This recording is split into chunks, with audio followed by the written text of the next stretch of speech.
నమస్కారం. Welcome to నవలా హృదయం. ఈ రోజు కథ వసంత శిశిర్. కథలోకి వెళ్లబోయే ముందు ఛానల్ను సబ్స్క్రైబ్ చేయడం మర్చిపోవద్దు. ఇక కథలోకి వెళ్ళిపోదాం.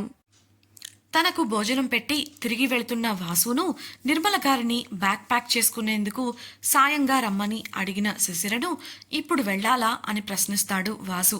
ఆమె వెళ్లాల్సిందే అనడంతో మొండిగటం అని తిట్టుకుంటూ అక్కడి నుంచి వెళ్ళిపోతాడు. లంచ్ చేసి తన గదికి వెళ్లిన వాసు ల్యాప్టాప్లో పనిచేసుకుంటూ ఉండిపోతాడు. 2 గంటల తర్వాత వాసు ముందే చెప్పి ఉండటంతో శిశిర కోసం ఐస్ క్రీం తీసుకుని ఆమె గదికి వెళుతుంది నిర్మల. తలుపు తెరిచి చూసిన ఆమెకు నేలపై కడుపు పట్టుకొని మెలికలు తిరుగుతూ కనిపిస్తుంది శిశిర. ఆమె కంగారుగా కిచెన్కు ఫోన్ చేయగా అక్కడి సర్వెంట్ నేరుగా వాసు గదికి వెళ్లి అదే విషయాన్ని పని చేసుకుంటూ బిజీగా ఉన్న వాసుకు చెప్తాడు.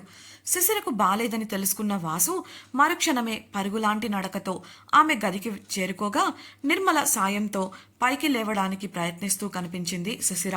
వెంటనే ఆమెను ఎత్తుకొని మంచంపై పడుకోబెట్టిన వాసు ఆమెను తీక్షణంగా పరిశీలించగా వస్తున్న కన్నీటిని బలవంతంగా ఆపుకుంటూ కనిపించింది శిశిర.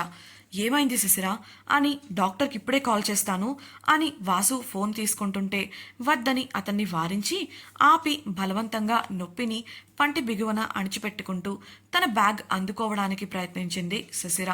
అది గమనించిన వాసు ఆమె బ్యాగ్ను ఆమె చేతిలో పెట్టగా కొన్ని టాబ్లెట్స్ బయటకు తీసి అతి కష్టంగా వాటిని వాసు సాయంతో వేసుకుంది. అవి వాసు అంతకుముందు ఆమె దాచడం చూసిన వస్తువులే. వాసు హాస్పిటల్కి వెళ్దామా అని అడిగినా కూడా నీరసంగా అవసరం లేదు, టాబ్లెట్స్ వేసుకున్నాగా సరిపోతుంది, మీరు వెళ్ళండి అని చెప్పింది శిశిర. ఆమెను మెల్లిగా పడుకోపెట్టి బెడ్షీట్ కప్పి జాగ్రత్తలు చెప్పి వాసు కిందికి రాగానే ఎవరికో కాల్ చేశాడు. అవతలి వ్యక్తి ఫోన్ ఎత్తి ఇప్పటికి గుర్తొచ్చానారా నీకు అని అంటుంటే అందుకు బదులివ్వకుండా టకటక శిశిర వేసుకున్న టాబ్లెట్స్ పేర్లు చెప్పి వాటిని ఎందుకు వాడతారు వందు, తనకి ఇవాళ పీరియడ్స్ వచ్చాయి, నొప్పి అంటుంది, హాస్పిటల్కి వెళ్దామంటే వద్దంటుంది అని కంగారుగా అడిగాడు వాసు. విషయం సీరియస్ అని అర్థం చేసుకున్న వందన తనకి ఈ మధ్యకాలంలో ఏదైనా యాక్సిడెంట్ జరిగిందా, బ్లడ్ లాస్, ఇంటర్నల్ ఇంజురీ లాంటివేవైనా అని ప్రశ్నించింది. అందుకు వాసు ఈ మధ్యకాలంలో అయితే ఏం లేదు, షీఈ్ ఆల్ రైట్ అని చెప్పాడు. మీకు పెళ్ళై కేవలం 3 నెలలేరా? నేను అడిగేది గత సంవత్సర కాలం లేదా అంతకన్నా ముందు సంగతి. ఇలాంటి మెడిసిన్ని ఏదైనా ఇంజురీ వల్ల తీవ్రమైన రక్తస్రావం అయ్యి సరిగ్గా నెలసరి రాని వాళ్ళకి ఇస్తారు. అలాంటి వారిలో శరీర తత్వాన్ని బట్టి నొప్పి పాళ్లు కూడా మారుతూ ఉంటుంది అని వివరించింది వందన. ఆలోచనలో పడిన వాసు హైదరాబాద్ సమ్మిట్లో జరిగిన సంఘటన గుర్తుకు రాగా, అవును, కొన్ని నెలల క్రితం తనను తాను ఒక ఇడియట్ నుండి కాపాడుకోవడానికి తనను తనే హర్ట్ చేసుకొని చాలా రక్తం పోయింది. ఆ సమయంలో డాక్టర్ మల్లికనే తనను ట్రీట్ చేసింది అని చెప్పాడు. ఓకే దెన్, ఇప్పటికీ ఆ మందులు వాడితే పెయిన్ నుండి కాస్త రిలీఫ్ వస్తుంది. నువ్వు చెప్పేది చూస్తే తనకి ఈ సమయంలో విశ్రాంతి అవసరం. ఇంతకీ తనకి నెలసరి రెగ్యులర్గా వస్తుందా లేదా అడిగింది వందన అనుమానంగా. వాసు దగ్గర ఆ ప్రశ్నకు బదులు లేదు. కారణం అతడికి తెలియదు. అందుకే వందనతో తెలీదు వందు, నేను కనుక్కుంటాను అని అనగా, సరేరా జాగ్రత్త, నేను ఒక లిస్ట్ ఆఫ్ క్వశ్చన్స్ పంపిస్తాను, వాటన్నింటికి నాకు సమాధానాలు కావాలి, తను కాస్త ఫ్రీగా ఉన్నప్పుడు అడిగి తెలుసుకో, టేక్ కేర్ అని చెప్పి ఫోన్ పెట్టేసింది వందన. ఆ తర్వాత 1 నిమిషం పాటు ఆలోచించిన వాసు తన ల్యాప్టాప్ తీసుకొని శిశిర గదికి వెళ్ళాడు. నెమ్మదిగా తలుపు తెరిచిన అతడికి మందుల ప్రభావం వల్ల నొప్పి తగ్గి ప్రశాంతంగా నిద్రపోతూ కనిపించింది శిశిర. దాంతో శబ్దం రాకుండా ఆ గదిలో ఒకవైపు ఉండే సోఫాలో సెటిల్ అయి తన పనిలో పడిపోయాడు. మధ్య మధ్యలో శిశిరను గమనిస్తూనే ల్యాప్టాప్లో పని చేసుకుంటున్నాడు వాసు. హాయిగా నిద్రపోయిన శిశిర చాలాసేపటి తర్వాత సాయంత్రం 4:30 అవుతుండగా నిద్రలేచింది. కళ్ళు తెరిచేసరికి ఎదురుగా సోఫాలో కూర్చొని ల్యాప్టాప్లో పనిచేసుకుంటున్న వాసును చూసి ఉలిక్కిపడింది. వెంటనే సాధారణంగా ఊపిరి తీసుకుంటూ అతడు తన విషయమై ఇక్కడే ఉండిపోయాడని గ్రహించి మంచం మీద నుంచి లేవగా ఆ అలికిడికి తల తిప్పి ఆమెను చూశాడు వాసు. వెంటనే ల్యాప్టాప్ని సోఫాలో పెట్టేసి ఆమె దగ్గరికి వెళుతూ ఇప్పుడెలా ఉంది నీకు అని అడగగా ఓకే అన్నట్లు తల ఊపిన శిశిర మౌనంగానే బాత్రూంకి వెళ్ళి ఫ్రెష్ అయి వచ్చింది. అప్పటికి కూడా ఆమె ఇంకా నీరసంగానే ఉంది. ఆమె వచ్చేలోపు వాసు సర్వెంట్కు ఫోన్ చేయడంతో జ్యూస్తో పాటు కొన్ని స్నాక్స్ తీసుకొచ్చి ఇచ్చారు. అతడు ఆమెతో పాటు కూర్చొని కంపెనీ ఇస్తూ స్నాక్స్ తినడం పూర్తి చేశాడు. బాల్కనీ తలుపు తెరిచి ఒక కుర్చీ బాల్కనీలో వేసి, వచ్చి కాసేపు బాల్కనీలో కూర్చోరా, చల్లగా ఉంటుంది అంటూ ఆమె చెయ్యి పట్టుకొని తీసుకెళ్లగా మౌనంగా కూర్చొని చుట్టూ చూస్తూ ఉంది శిశిర. వాసు తన ల్యాప్టాప్ తీసుకొని బయటకు వెళ్తూ, నాకు ఒక ముఖ్యమైన మీటింగ్ ఉంది శిశిర, అది అయ్యాక వస్తాను, అప్పటి వరకు నీకేం కావాలన్నా నిర్మలమ్మకు ఫోన్ చేయి అని చెప్పి ఆమెకు ఫోన్ అందించాడు. శిశిర మెల్లిగా, వాసు గారు నేను బయలుదేరాలి అని ఇంకా ఏదో చెప్తుంటే కోపంగా చూస్తూ, ఏం అక్కర్లేదు, ఈ 3 రోజులు ఇక్కడే ఉండి విశ్రాంతి తీసుకో, కావాలంటే ఆ ప్రిపరేషన్ ఏదో ఇక్కడే చెయ్యి, నువ్విప్పుడు ఎక్కడికి వెళ్లాల్సిన అవసరం లేదు అని చెప్పేసి వెళ్ళాడు. ఆ మాటలకు బిక్కముఖం వేసిన శిశిర తలదించుకోగా ఒడిలో ఉన్న ఫోన్ కనబడి ఉమకు కాల్ కలిపింది. కాలేజ్ నుండి తిరిగి ఫామ్ హౌస్ వైపు వెళుతున్న ఉమ ఫోన్ రింగ్ అవ్వడంతో స్క్రీన్ పై శిశిర పేరు చూసి ఎత్తింది. ఏంటి డార్లింగ్, బయలుదేరావా అని అడిగిన ఉమకు ముడుచుకున్న ముఖంతో నీరసంగా లేదు అని బదులిచ్చింది శిశిర. అనుకున్నాను అని వెటకారంగా అన్న ఉమకు, అదేంటి అలా ఎలా అనుకున్నావు అని అడిగింది శిశిర. ఎలాగో అనుకున్నాలే కానీ నీ సంగతి చెప్పు, ఇవాళ వస్తున్నావా లేదా అని నడుస్తూ అడిగింది ఉమ.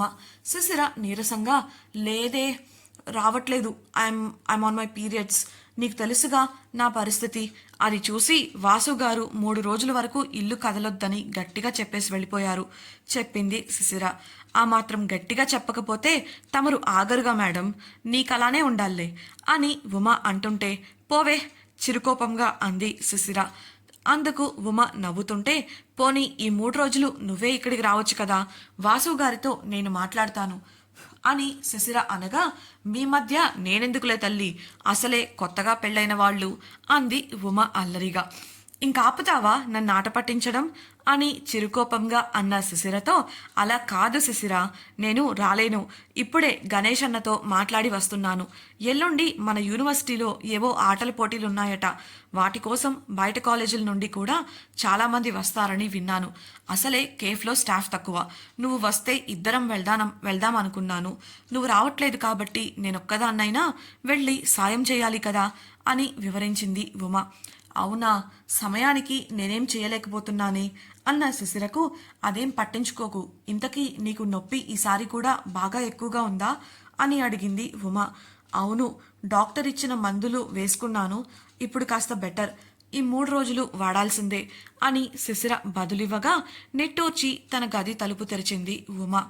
జాగ్రత్తగా ఉండవే, ఏదైనా అవసరమైతే ఆలోచిస్తూ కూర్చోకుండా కాస్త వాసు గారితో పంచుకుంటూ ఉండు అని సలహా ఇచ్చిన ఉమ తన బ్యాగ్ తీసి తన బెడ్పై వేస్తూ వెనక్కి తిరిగి ఉలిక్కిపడింది. కంగారుగా, ఇదిక్కడికి ఎలా వచ్చింది అని చుట్టూ చూస్తుంటే ఆమె మాటలను ఫోన్లో నుండి వింటున్న శిశిర, ఏమైంది ఉమా, ఏం జరిగింది అని అడిగింది ఆదుర్దాగా.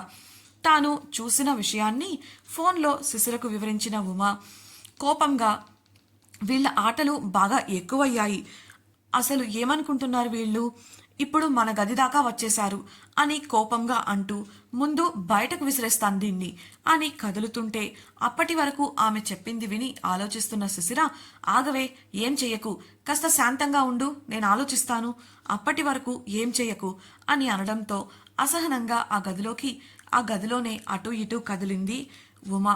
నేను మళ్ళీ ఫోన్ చేస్తాను, నేను చెప్పేది బాగా గుర్తుపెట్టుకో అంటూ కొన్ని విషయాలను పంచుకొని ఫోన్ పెట్టేసింది శిశిర. అసలు ఏం జరిగిందంటే, ఉషా శిశిరకు ఇవ్వమని ఉమకు చూపించిన గిఫ్ట్ బాక్స్ ఇప్పుడు ఫామ్ హౌస్లో ఉమ వాళ్ల గదిలో శిశిర మంచంపై పెట్టి ఉంది. దానిపై పెద్ద అక్షరాలతో శిశిర పేరు రాసి ఉంది. నక్కజిత్తులు వేసే ఉషా ఈసారి శిశిరకు ఎలాంటి ప్రమాదాన్ని తెచ్చిపెడుతుందో అని కంగారులో ఉండిపోయింది ఉమ. ఫోన్ కట్ చేసిన శిశిర ఎవరికో కాల్ చేస్తుంటే ఎంతసేపటికి వారు ఫోన్ ఎత్తడం లేదు.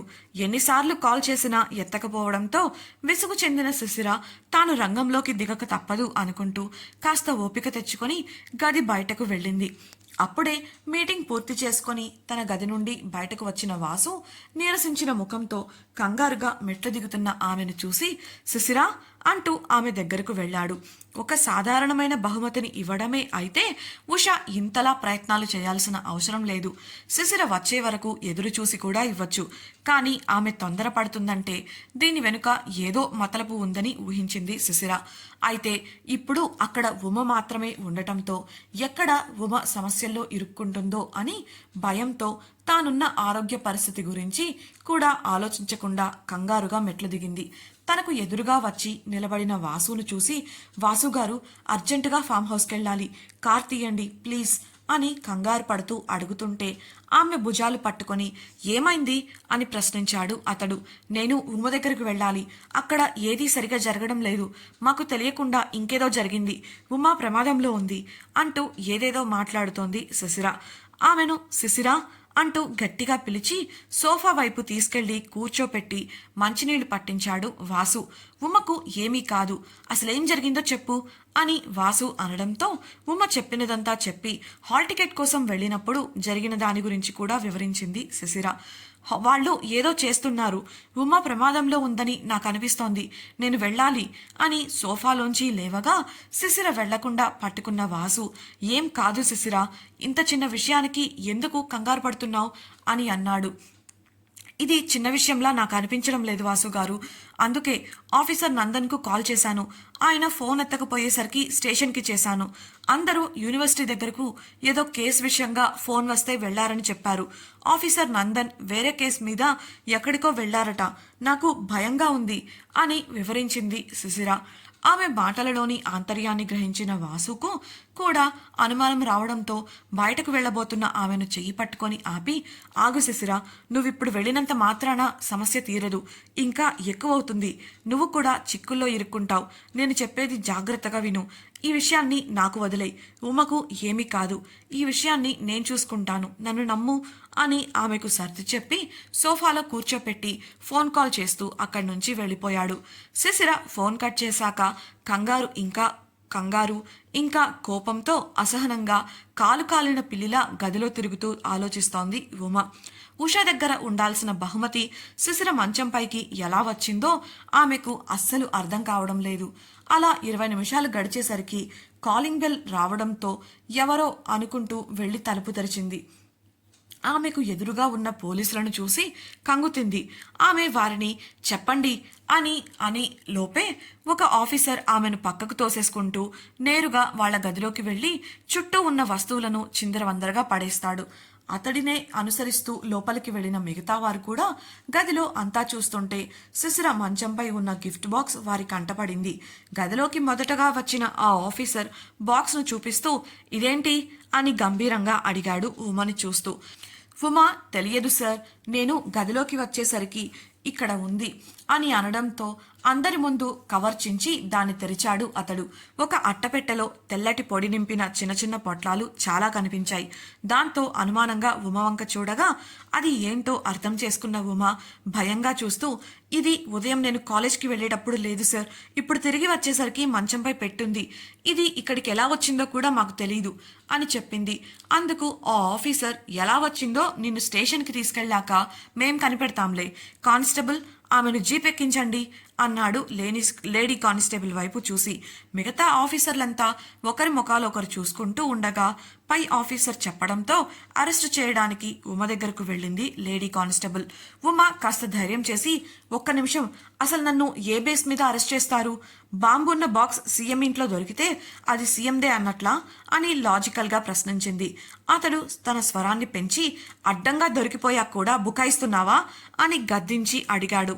ఉమ ఏదో గుర్తొచ్చి కాస్త మెత్తబడి, నా వాళ్లకు విషయం తెలియజేసే హక్కు అయితే నాకుంది కదా, నేను ఒక ఫోన్ చేసుకోవాలి అని బల్లపై ఉన్న ఫోన్ను తీసుకోబోతుంటే దాన్ని ఆ ఆఫీసర్ చేతిలోకి తీసుకొని, నిన్ను స్టేషన్కి తీసుకెళ్లాక మేమే తెలియజేస్తాం, ఇక కబుర్లాపి నడువు అని గట్టిగా అదిలించాడు.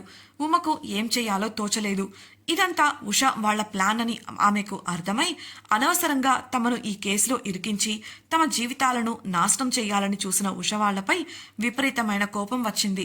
బ్రతిమిలాడుతున్నట్లుగా, సార్, మీరు ఒకసారి ఇన్వెస్టిగేట్ చేసి నిర్ణయం తీసుకోండి.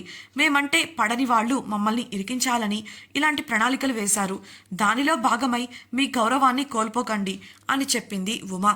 అతడు ఇంకా రెట్టించుతూ, మేమేం చెయ్యాలో చేయకూడదో నువ్వు చెప్పొచ్చావా? మాకు తెలీదా? మర్యాదగా జీపెక్కుతావా లేదంటే మా తరహాలో లాక్కెళ్ళమంటావా అంటూ అరిచేశాడు ఆ ఆఫీసర్. అడ్డంగా దొరికిపోవడంతో అందరూ ఇలాంటి మాటలే మాట్లాడతారు కాబట్టి ఉమ కూడా అలానే చేస్తుంది అనుకున్నారు మిగతావారు. లేడీ కానిస్టేబుల్ కరుకైన స్వరంతో నడువు అని భుజం పట్టుకోవడంతో ఆత్మాభిమానం కాస్త ఎక్కువ పాళ్లలో ఉన్న ఉమకు కళ్ళ వెంట నీళ్లు తిరిగాయి. వాటిని బయటకు రాకుండా ఆపుకుంటూ, ఇంకా నయం శిశిర రాలేదు, వచ్చి ఉంటే నాలా తను కూడా ఇరుక్కునేది అని మనసులో బాధపడుతూ మెల్లిగా బయటకు అడుగులు వేసింది ఉమ. డ్రగ్స్ కేసు విషయమై పోలీసులు యూనివర్సిటీలో తనిఖీలు చేసిన సమయంలో ఎలా అయినా శిశిరను ఈ కేసులో ఇరికించాలని నిర్ణయించుకున్నారు ఉషా విహాన్లు. ఆ ప్రణాళికలో భాగంగానే ఈరోజు శిశిర వస్తుంది అని తెలుసుకొని డ్రగ్స్ ఉన్న ఒక చిన్న పెట్టెను ఆమె గదిలో పెట్టించి పోలీసులకు యూనివర్సిటీ దగ్గర ఉన్న ఫామ్ హౌస్లో డ్రగ్స్ ఉన్నాయి, వాడుతున్న వారు కూడా అక్కడే ఉన్నారు అని వివరాలందించారు. దాంతో పోలీసులు ఫామ్ హౌస్కు వచ్చి తనిఖీలు చేయగా ఆ గిఫ్ట్ బాక్స్లో డ్రగ్స్ దొరికాయి. అక్కడే ఉంటున్న ఉమ వారికి కనిపించగా ఆమెను పోలీస్ స్టేషన్కు తీసుకెళ్లాలని నిర్ణయించుకున్నారు. నిజానికి ఉషా వాళ్లు శిశిరను ట్రాప్ చేయాలి అని అనుకున్నారు. కానీ ఆమె ప్లాన్ చివరిలో మారడంతో శిశిర స్థానంలో ఉమ పోలీసులకు దొరికిపోయింది.